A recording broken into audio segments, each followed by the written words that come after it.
Bank Indonesia meyakini pertumbuhan ekonomi Indonesia pada 2027 akan berada di kisaran 5,1 hingga 5,9%. Bahkan pertumbuhan ekonomi diperkirakan dapat mendekati batas atas proyeksi tersebut.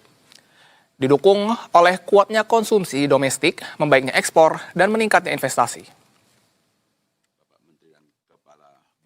Optimisme itu disampaikan Gubernur BI, Peri Warjio, dalam rapat kerja Komisi 11 DPR RI yang membahas kerangka ekonomi makro dan pokok-pokok kebijakan fiskal 2027 di Jakarta pada Rabu kemarin. Menurutnya, pertumbuhan ekonomi Indonesia tahun depan berpeluang berada di batas atas kisaran proyeksi seiring kuatnya permintaan domestik yang menjadi penopang utama perekonomian nasional. Ia juga menjelaskan konsumsi rumah tangga yang menyumbang sekitar 2/3 perekonomian nasional akan tetap menjadi motor pertumbuhan. Selain itu, ekspor diperkirakan membaik seiring peningkatan pertumbuhan ekonomi global dari 3% pada 2026 menjadi 3,1% pada 2027, serta didukung berbagai upaya untuk mendorong investasi.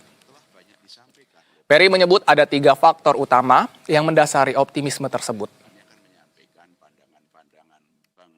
Terhadap asumsi makro khususnya ada 3 faktor utama kenapa keyakinan kita pertumbuhan ekonomi kita tahun 2027 akan lebih tinggi. 1, bagaimana kebijakan fiskal yang tadi disampaikan oleh Pak Menteri Keuangan adalah pro growth dan pro welfare. Dengan berbagai kebijakan-kebijakan tetap prudent, dengan defisit yang rendah terkendali, tapi bagaimana efisiensi, relokasi, anggaran-anggaran yang lebih efisien, lebih produktif, dan termasuk mendukung kesejahteraan masyarakat. Pro growth, pro welfare-nya itu akan mendukung pertumbuhan ekonomi.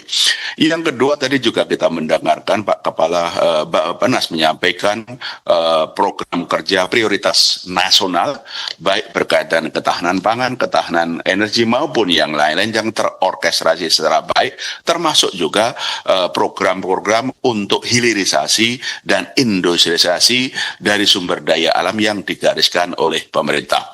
Yang ketiga, kami juga akan terus memperkuat koordinasi Bank Indonesia dengan pemerintah untuk sama-sama turut mendukung pertumbuhan ekonomi yang berkelanjutan. Khususnya nanti kami akan jelaskan dukungan Bank Indonesia untuk pertumbuhan khususnya dari kebijakan makrobudensial, sistem pembayaran maupun juga